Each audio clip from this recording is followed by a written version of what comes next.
Hi, my friends. Welcome to the Christian Homeschool Moms Podcast. I'm Demetria, your host, and you're listening to episode number 127. I'm super excited about this podcast. This episode is going to be great. You're going to enjoy it. I'm already excited to share it with you because I know that you're going to feel encouraged at the end of this. Our guest today is a phenomenal woman who I've recently met. And you guys have probably already heard of her, but she has brought me so much joy just listening to her share about how she incorporates diversity studies and making sure that everything that her children see in her home, that a lot of what she presents to her kids shows themselves, that they are able to see themselves reflected in their literature. And I think that's very important for people of diverse backgrounds to make sure that when you're selecting materials for your children, that they see themselves.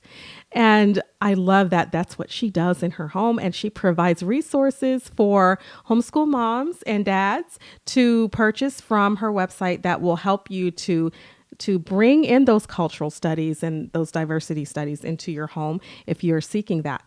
So we're going to talk with Amber O'Neill Johnston today. She is an author and she is a speaker, a homeschool mom. And I'm going to give a proper introduction to Amber in just a moment when we hop into the interview. But for now, I just want you to know that we have an incredible guest lined up for us. So I'm excited. I hope you are. And if you are excited to listen to this, then stay tuned and don't click away. Just stay tuned because we have a great next couple of minutes with her, actually, probably about 20-30 minutes. So it's a really information-packed, power-packed interview. So you won't want to miss it.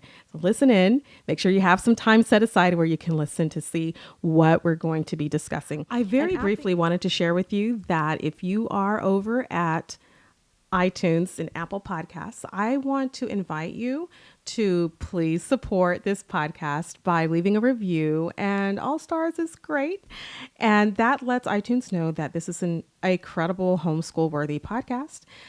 Worth listening to for those who are homeschooling their children. And so if you will support me in iTunes, then this is going to really support this podcast. And I appreciate that. It keeps me going. And if you are watching, or actually I want to say if you are listening in iTunes and would love to watch, to see our facial expressions and just to see us talk with each other, you can watch us on Mom Zest on YouTube. So my channel is called Mom Zest. And if you come over to YouTube, you can actually see the interview there. So either way, we're available to show you and for you to listen in on this podcast. So I love that I'm able to share this with you on all these different platforms. And that way you're able to get a glimpse or to just listen in if you're on the go and you can't watch. So those are the different ways that you can listen to this podcast. iTunes, Spotify, YouTube, and a variety of other platforms, but those are the main ones. And at the end of the interview, I will be back to wrap things up and to share with you how you can further get in touch with Amber and some announcements that I also have regarding Christian homeschool moms. Okay, so now for the interview, and I'll see you at the end. Hello, everybody, and welcome to the Christian Homeschool Moms Podcast. I have a fabulous guest with me today. Her name is Amber O'Neill Johnston, and she is an author, a speaker, and a world schooling mama. She likes to blend life-giving books and a culturally rich environment for her 4 children, and she likes to help others do the same. So Amber is an author of A Place to Belong. She'll tell us more about her book in the interview today. And she runs a blog called Heritage Mom. So heritagemom.com. Her book is a guide to help families of all backgrounds to celebrate cultural heritage, diversity, and kinship while embracing inclusivity in the home and beyond. So I'm really glad to have you, Amber. Thank you so much for joining me today. Thank you for having me. I'm excited to be here. Yes, homeschool mom chat. I love this because it gives us a space to just really share what our lives are like as homeschool moms, especially post-COVID, things have changed a lot. There's a lot more homeschool moms on the Yeah. scene, so many more of us. So the more we can help, the better. And there's a lot of moms that are asking for support and advice and encouragement, and we just need to just come together and help each other out. So For I'm sure. glad you're here. And I would love for you to, I've given you the whole introduction for Amber, but Amber, I'd love for you to just tell us about yourself and your family and also how long you've been homeschooling. Okay, great. So I live outside of Atlanta, Georgia with my smoking hot hubby, Scott. And we are from the Midwest. I'm from Illinois and he's from Ohio, but we met here. Our children are 12, 10, 8, and 6. The older ones are girls and the younger ones are boys. They've been homeschooled from the beginning. So I was a stay-at-home mom before that. So depending on how you look at homeschooling, you can say forever, or you can say for 7 years, or whatever, since my oldest was school age. It's not something I ever dreamt of doing. I wasn't pining away to homeschool. I had no intention of doing it. My husband is the one who wanted our oldest homeschooled. And he begged me and begged me. I totally thought he was kidding. Like the first 5 times he said it, I started laughing and like snorting my drink. I thought it was so hilarious. And yeah, here I am. So yeah, I was like, oh my gosh, if he doesn't stop talking to me about this, I'll do it. He's like, just do it for 1 year and you can just see. And I was like, fine, I will do it for 1 year and I'll show him how silly this is. And I just was like, oh my gosh, I really love this. Already knew about what homeschooling was essentially and the benefits of homeschooling, which is why he was. Well, I think I definitely think God had a hand in it because his reasons were they were really shallow. And that's probably why I was a little unconvinced. But even to this day, our daughter is really tall. Our oldest, I don't know, we're tall, but she's just really tall. And so he said that whenever she was hanging out with kids her age, it looked like she was Arnold Schwarzenegger and they were Danny DeVito. And he was like, she needs to go ahead and start school early, right? Because she's tall. It's so silly. And I was like, well, they don't just let you sign your kid up for school early because they're tall. He was like, yeah, but she's really smart. Of course, she was our first. Every parent says that. He was like, she's really smart. She's really tall. Like, she just needs to be starting school. And he was just very dogmatic about that. And I was like, well, the school district says otherwise. And he's like, you can just homeschool her. And I was like, okay, but anyway, we ended up working it out. I was like, I'll start homeschooling her. And then I started loving it. So our initial reasons were kind of immature, kind of shallow, a little bit silly, but I'm thankful for it because that just gave us some excuse, whatever it was, to just try it. Right. And then it took hold and it just took hold from there and you haven't looked back. No. So, wow. So they're 12. So your oldest is 12. Yeah. She'll be 13 this year. Okay. I'll have a teenager. Oh, wow. Wow. Yeah. Yes. So, okay. That said, and I noticed that you have your blog is focused on like the richness of heritage. And I wanted to know what your philosophy is then. Do you have or would you say you have a specific homeschool philosophy? Yes, I usually follow the principles of Charlotte Mason, and I've done that from the very beginning. And so kind of one of the things I always tell people in my home, Charlotte Mason wears an afro. So I love her philosophy and her framework and her ideas and methods and everything that she said about education. I really love and connect with, but, how I use that philosophy and those methods and the books that I choose and the artists and composers and poets and the things we do and how we do it, it's different than anything that I had seen anybody else doing. And I was like, oh man. And that's where Heritage Mom popped off. I was like, I'm going to tell people about kind of my journey, how I really connected with something that this, big forward thinker from, England, late 1800s, early 1900s, I really connected with the things she said about childhood and education. Yes. but the way that it needs to be manifested in my home looks a lot different than it did back then, or even the way other people are doing it today.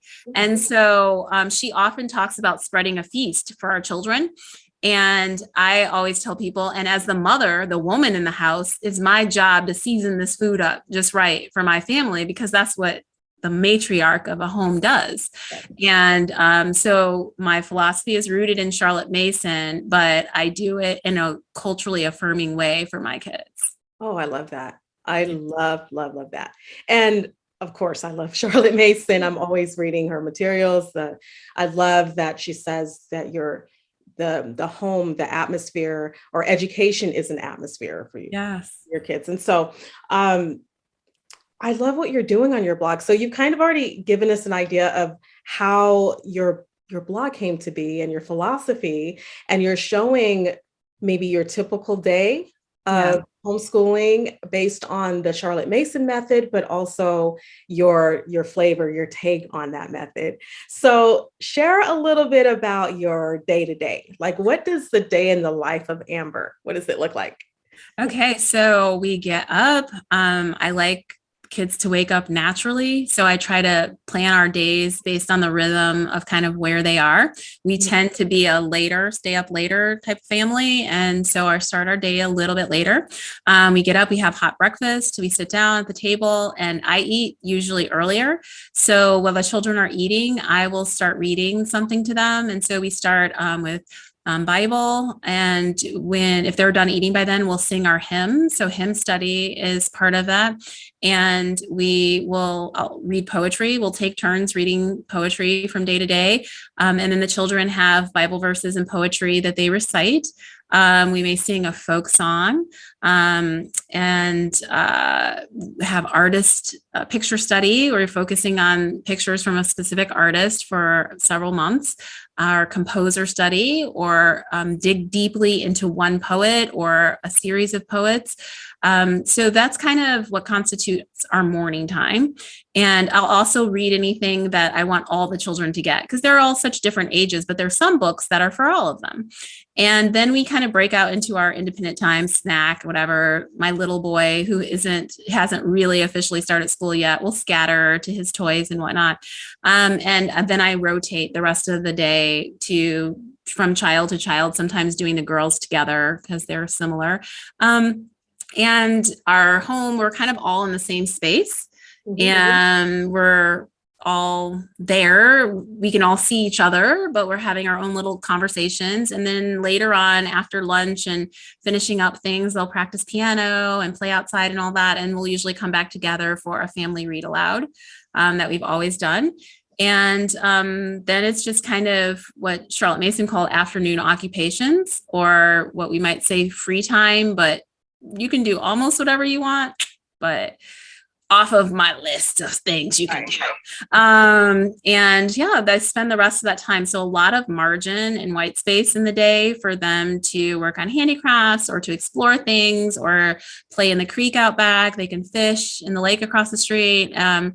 And just, explore childhood, be a kid, read, whatever it is, cook. I have one who's going to come and bake every afternoon. That's probably what she's going to do. And I'm okay with that. So it's a leisurely atmosphere. Home atmosphere is a big focus of mine. And I really work on that. So, you might hear certain music playing in the background, the art that's on the walls, all of that, and my tone with the kids, and what I try to do, not always perfectly. Those are, I would call them, I don't know if I want to call them slow and easy days, but that's kind of my goal. It sounds extremely relaxing. It sounds like they're learning in a very easy environment. It's easy for them to learn because it's not this mandate. It's actually, it sounds enjoyable. And it's very homey and holistic. I like that. I really do. I like that. So you said you were intentional about creating your atmosphere that way. So that's something to bring out, that it's not an accident that your home is as peaceful as it is. You actually intended for it to be this way. You put some measures in place to make sure that your kids have boundaries, but they have freedom within those boundaries. And so that's beautiful. It did not come naturally. I think that's an important part to figure out, because then it makes it seem that people are like, oh, she's like this and I'm not like that. Girl, I wasn't like that either. So like, for instance, a big part of Charlotte Mason philosophy is time spent outdoors. And I'll tell people in a quick second, I was raised in the air conditioning. Okay. So this whole thing, like when my son was like, oh, I want to fish, I was like, I got nothing for you. I got nothing but some YouTube channels, like, I mean, so all of this has been an intentional growth for me, a rapid growth, a period of growth. That's what motherhood has been. And I think that that's important, like for people to know that you don't have to, like, it doesn't have to come naturally. We use the word contrived and we use it in a negative way, but to me, it doesn't have to be. You can have a target, like you can see something that your heart knows is beautiful, and you can create that by mimicking what you see or hear until it becomes natural for you. And I feel like that's kind of what I've done. So it isn't just like me. This is totally different. In fact, my own sister, she comes to visit and she's like, who are you and where am I, And so this is something that came through prayer and intention, and it is not the natural outflow of how I was raised or anything like that. That's important to note, because so many people have the idea that, well, certain people are just naturally good at teaching their kids a certain way, and it just comes naturally to them. It flows for them. But you're saying that you're being intentional is what caused your days to run the way they do, and the reason your children are able to just enjoy the freedoms that they enjoy at home. So, well, that said, let's look at some challenges. What would you say? I know everybody has different challenges in homeschooling. What would you say are your challenges right now? Okay. One of them in general, right, that's unrelated to kind of pure academics, is the time I have to be one-on-one with each child. And I really feel that it's very important. And I also find it very, very difficult. And also the balance between making sure that, like, my oldest, who's, the one that's about to be a teenager, that she doesn't get squeezed out from the oxygen taken up by the 6-year-old. Because if he had it his way, he would just be he'd spend his whole day right here in my face, like about 2 inches from my nose is his favorite place to be. But she needs me too. But she's not going to cry if she doesn't have my attention. So her immediacy, she doesn't have that same immediacy, but I have to give her that same sense of urgency. So we work around it, obviously, by shifting bedtimes, and, I can be with her later at night, but also she hears me tell the boys, I cannot do that with you right now because I'm looking at the project your sister made today. And I think that, she needs to hear me say out loud how much I value what she's doing. And I don't send her off to go do her work alone for the day and give all my attention to the littles, but that's difficult to find the time for each child. And then the other thing is, because of the way that I want to educate my children, that I want them to feel rooted in our home and to feel seen and valued, and for them to have an education that's really steeped with other people who look like them and sound like them, along with others. A lot of what I want isn't out there, isn't already put together. I can't purchase the lesson plans, and I love purchase lesson plans, but I can't. And so I find myself having to put together so much, which is kind of where part of the whole Heritage Mom came. I was like, I'm doing all this stuff. I'm about to show somebody gonna look at what I did. I want to share this, because why should they have to start from scratch? Why should each mom start from scratch? I want to get stuff from other people, and then I'll share what I'm doing and you tell me what you're doing. But that's a challenge. I mean, I'm human. I get tired. I'm not a historian. I can't necessarily say I ever dreamt of staying up all night studying historical time periods. If someone could hand that to me, I would be thankful. But, it's a challenge, but it's not something that I'm willing to change. So we, as moms, have always done and always will, we get it done. We get it done. Yes. Yeah. So that challenge is, a lot of people are going through that, trying to figure out how to give their children that one-on-one time. And with larger families, it becomes even more of a thing where you really have to be intentional. Again, that word intentional keeps coming up. So I see that that's something that you've really addressed. And if when you see a challenge, you rise to it and you say, well, we're going to fix things in our family a certain way so that we can address this and things work out better for us, right? So I love that. And then I would also love to hear some benefits. So we talked about some of the challenges, but what have been some of the best experiences you've had that contribute to why you continue homeschooling? Yeah, I think part of it is I've seen my children develop passions and interests.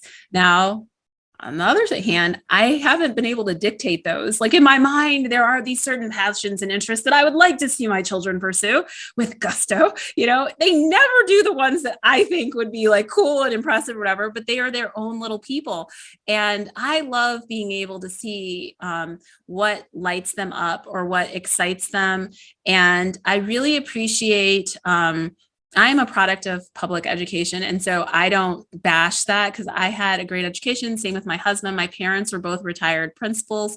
But there is this benefit of my kids don't have anyone who tells them that something they might enjoy is not cool or not accepted, or that's for boys or anything like that. So I get to see this really pure development of what they actually like and want to be like. And so sometimes, people say like, homeschool kids are weird. And I that was a big fear of mine, and one of the reasons I thought my husband was crazy. But the more I've looked over the years, I've decided all kids are weird. They're quirky. And it's just that for a lot of times, the homeschool children haven't had that teased out of them. They're just being themselves, and all kids can be that way. Yes. And so I think that that's been one of the benefits for me, definitely. And my kids have these very quirky interests, and that's been beautiful. I think the other thing is the ability for us to just be in deep relationship with each other. And sometimes that requires, when you talk about the word intention, it really does all come down to that, because the natural flow of things, for instance, would be to sign kids up for lots of extracurriculars. Right. I want my kids to do all those things. And like every single one of them sounds amazing. Chess club, amazing. Like playing multiple instruments, being in the chorus, playing a lot of sports. I mean, all those things sound amazing. But part of the decision I made with this intention was to allow plenty of downtime. And so that requires, for our family, we say no to most things. And that's really hard. And the benefit that I've seen is that in those quiet moments, that downtime, they're not always quiet, but in that downtime is where I've seen the most remarkable advances that my children have made in kind of becoming who they are. Wow. That's awesome. Just that intention again with knowing what, as the matriarch, the mother of the family, what you want to see played out in your home, and knowing your children individually and just allowing them that space to be quirky, to be themselves, to be children, to grow.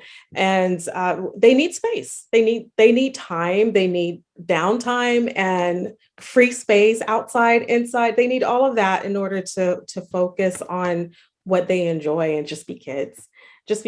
And so I wanted to ask you about, actually, let's talk a little bit about learning materials, your favorite materials that you like to teach with.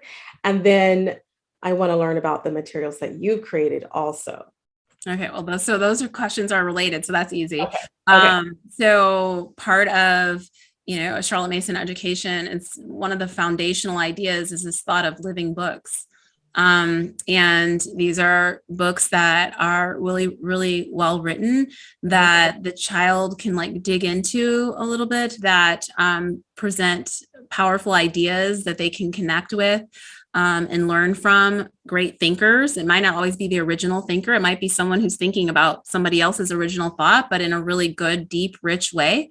And so since I was pursuing this style from the beginning, books have become a major source of where we get our learning from, not just the kids, but me too. It's also what empowers me to be able to teach things that I don't know about. Mm-hmm. So I can literally sit down next to them and I can be a guide without necessarily knowing everything, because I, as their guide, researched and found a really good book written by someone who knows a lot more about this than I do.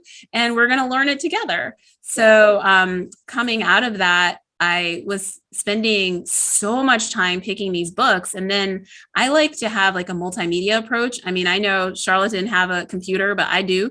So, videos that help bring things to life, and field trips and poetry and the actual music. And so for me, we're all really busy moms. And so when someone tells me, oh, we studied this poet, Paul Laurence Dunbar, that's nice. But like, can I get your notes though, sis? And so that's kind of, I was like, I'm going to be what I want from other moms. And so if I study him, like I recently did, I put the notes on my website and I'm like, here you go. Here are the actual links to the actual books. And here's a video that we watched. And, or if I'm studying a composer, I'm like, we studied Scott Joplin. We listened to these 6 songs. Click here to listen for free. And I said, that's what I'm like hungry for. And so that's what I'm going to give to my community. And sometimes I package those up really, really nicely with like a whole series of books and these, reading these pages on this day and click here for this video on when you read about this. And when I do all of that, then I put them in my shop and I call them heritage packs.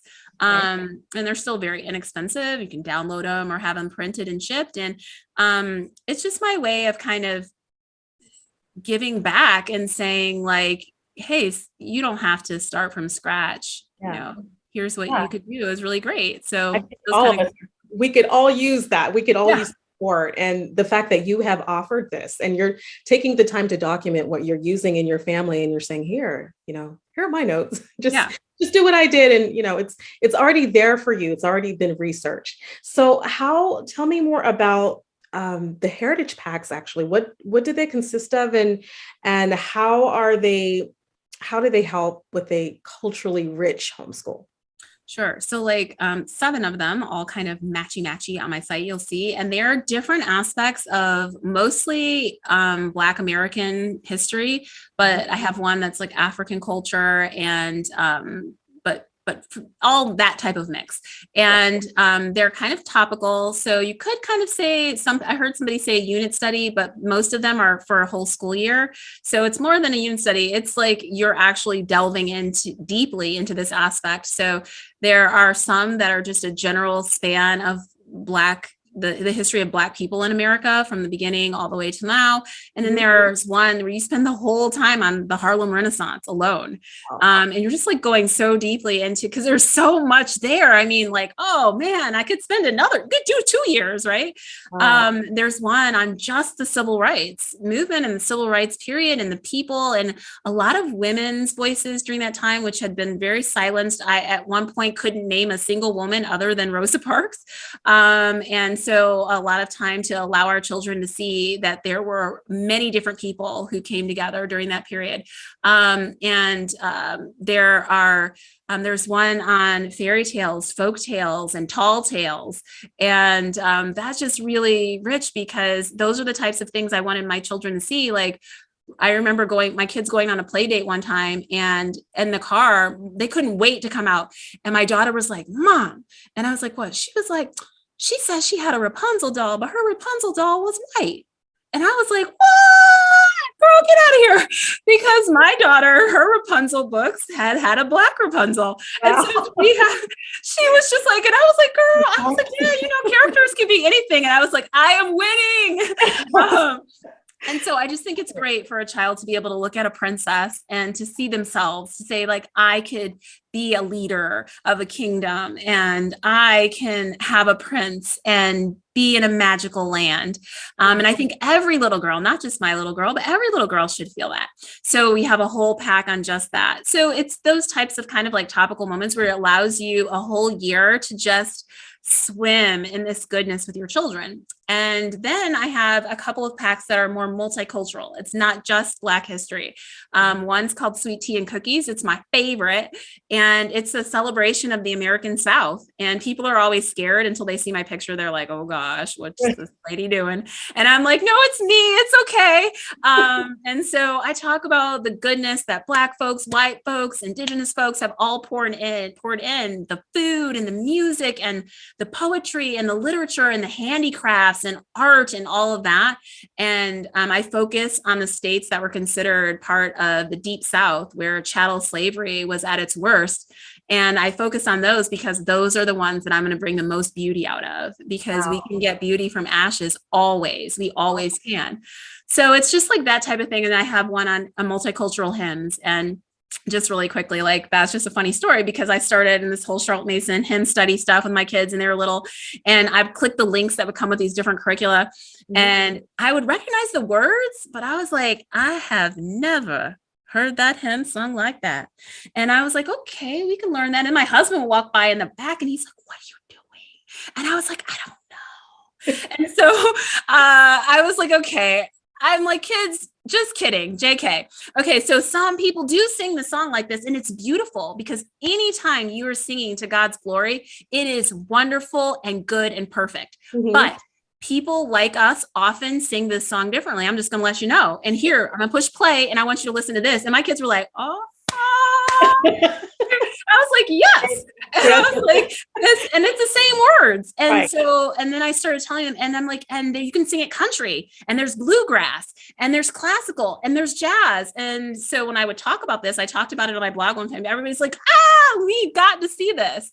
And so heritage hymns, that's what it is. It'll take Amazing Grace or anything that we're familiar with, and it will link you to all these different people singing the same words in worship and adulation, but in their own cultural way. And I want my kids to see the beauty in each one of those. Yes. Okay. Now I want all your packs. I want all of them. And each of them are like a year's worth of content. Yeah. Okay. Or more. And so, like, that's the thing. Like, I'm not really a curriculum writer. All I do is share what I do at home. Like, I'm a mom. That's what I am. I'm a mom, and I just put it out on the website. So that's where the authenticity comes in, though, because we're moms who just want to teach the content. We just want to get into it with our children and really enjoy what we're teaching our kids. We want to learn too. So this make it so much fun. Okay. So now I want to know, what would you say the ages are for your packs? Do you have some for older kids? Yeah. So I have some that are 1st through 3rd grade. And about half of them are 1st through 3rd grade, and the other half are 4th through 6th grade. And like civil rights one has like an expansion for 7th and 8th graders, siblings as well. So mostly elementary, a little bit in the beginning of middle school is where I've focused. And again, people are like, well, you haven't done high school or whatever. And I'm like, remember, I'm not a curriculum writer. I'm a mom. So you'll always see more and more with higher and higher ages as my kids grow.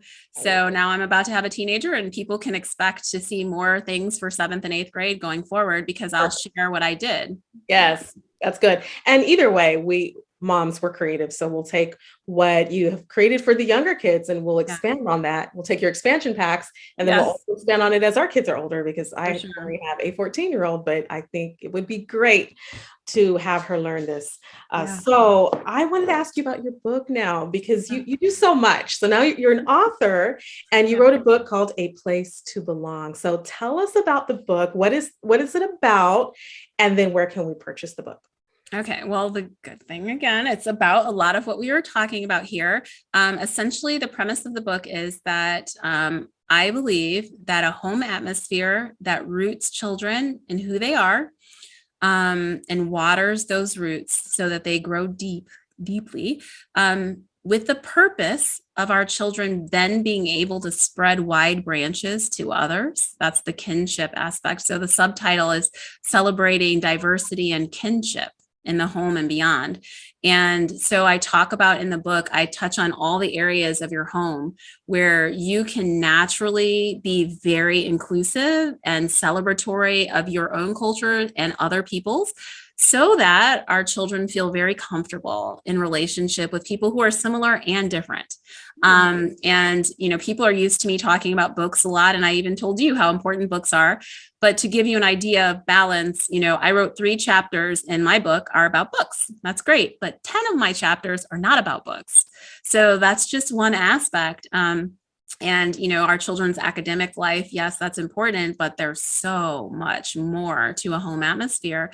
And there's a lot more that we're expecting of our children. So that's kind of what it's about. And it was really important to me to be able to kind of document that because I wasn't able to find anything like that. I saw lots of books talking about this like beautiful home atmosphere and motherhood and homemaking and slow childhood. And I really connect with all of that. But I was like, and I needed to be colorful, and not separate from who I am as a person. Right. And so this book brings all of those aspects together. Love it. Love it. Okay. So a lot of us listening are saying, okay, we want that book. Where do we get it? Where do we get your book? Okay. So you can go to aplacetobelongbook.com. Or if you forget, just heritagemom.com, you can click to it through there. And so it is shipping May 17th, but it's in pre-order right now, which is really, really important for authors and a signal to the publishing world that you believe in this message and want to see more books like this is pre-ordering. And I have goodies. So those heritage packs that I told you about, people get to have 2 free ones, downloads, when they pre-order my book. So they just go to aplacetobelongbook.com and fill out the form, and they will get their value back for what they ordered in the book. That's so awesome. Thank you for offering that. So thank you. Definitely something that we want to do then. And okay, so we've been talking all this time about heritage, about culture, about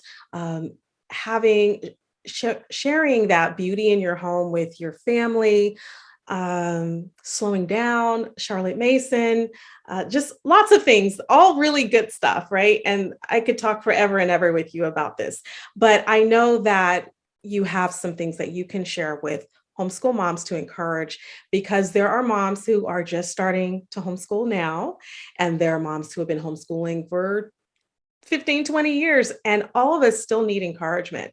Yeah. So do you have some advice for newbie homeschool moms and veteran homeschool moms that would help us keep the course this year, continue homeschooling through ups and downs? How do we do that?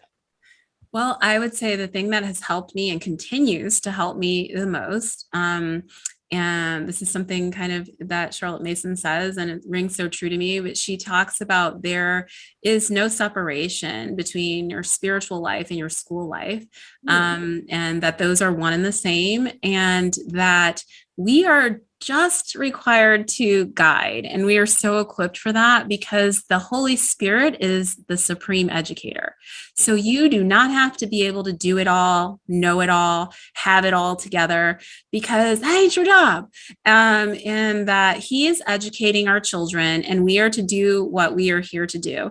And a mother's intuition really helps a lot with that, because we also have the Holy Spirit guiding us. So I find that, like, when I start getting really worked up and feeling like I'm not doing enough, or I'm not enough, there are those moments.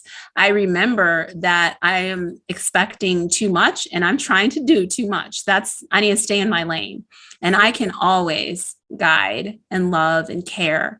But that it's not all riding on my shoulders. So that's what I would share. So relieving. Thank you for that. Taking the load off it. Once again, like it's not about what we do, what we don't do. It's about the Holy Spirit guiding us, and He tells us what to do. And it just, sometimes it's taking that one step at a time, and He'll shine light on that one step, and then we'll see everything beautiful unfold before us, but we just have to listen to Him. So that makes it easy.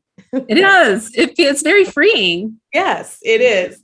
So this has been a really encouraging conversation with you, because it just makes us feel lighter and less stressed and less worried, and that we can go with the flow and let Holy Spirit guide us in our homeschooling. That is beautiful. So thank you, Amber. And I want you to share with us, how can our audience today reach you? Because you also, I believe you have a podcast. Yeah. And YouTube and a blog, just everything that would help us to get in touch with you. Please share. Okay. So my main hub is heritagemom.com. That's where all the things are. The book website is aplacetobelongbook.com. You can find me hanging out on Instagram or Facebook at Heritage Mom Blog. And same thing with YouTube. I am not a fancy YouTuber, so if you find my channel, enjoy it because it's not fancy. But those are the places. And I have a list of all my upcoming speaking engagements. I'm going to be all over the country, and then starting in a couple weeks and going on for a few months. And all of those are on my website as well. Oh, awesome. So you'll be traveling and talking to all of us. That's great. So we can find that at your website, which is heritagemom.com. Okay, very good. Thank you so much, Amber. We are blessed to have had you on our show today, and we appreciate you. Thank you. So I hope you enjoyed that interview. I certainly did. I really love talking to Amber. She is a powerhouse. She was so much fun to talk with, and gave us a lot of encouragement and information, right? So I want to encourage you to please visit her website at heritagemom.com. And you can follow her again in Instagram at Heritage Mom Blog. And then I want to make sure that you are going to purchase her book, A Place to Belong. So if you haven't purchased it and you feel like you are drawn to what we talked about today and you would love to support Amber, please consider purchasing A Place to Belong. At the moment of this recording, this is a pre-order. So we have that website available for you, and that will be placed in the show notes of this podcast, as well as in the description information below in YouTube. If you're listening to this after the publication date, then of course it's ready for you on Amazon and all the places where you can purchase the book. But you can buy the book also at aplacetobelongbook.com. And that's where you can get your freebies if this is a pre-order. So there's definitely some perks to pre-ordering this. Go to heritagemom.com and click on her shop, and you'll find all of her heritage packs there, and you will be able to see what she has available to you and how you can incorporate those into your homeschool, making a much more robust and diverse homeschool situation for you and your family. So I'm always about supporting moms who are creating curriculum and materials for themselves and then sharing that with others. I love that. We need to be more supportive of each other. So I think that is excellent, and I'm excited about it. So that's what I'm going to ask you to do. And lastly, you may visit my website, christianhomeschoolmoms.com. You know where the podcast is. Just click on the podcast button. And I also have some other resources there for you as well. There's a blog, of course, and there's a link to my YouTube channel. There's also a course for you, and that course is called the Homeschool Boss Mama Goal Planner. And that's especially for those of us who are trying to figure out how we want to plan out our homeschool year according to our family's specifics that God has given us. So every family is different, and I go over creating that family mission statement and how from that mission statement you're going to be able to create a better homeschool plan for your children and your family. So that's what this Homeschool Boss Mama Goal Planner is. If you're interested in that, you can find it at christianhomeschoolmoms.com/courses. All right. So that's all I have for you today. And I really pray that you enjoyed the podcast. If so, please leave a comment, subscribe, and rate in iTunes, all that great stuff. We need your support. Okay. Thank you so much, and have a wonderful rest of your week, and happy homeschooling.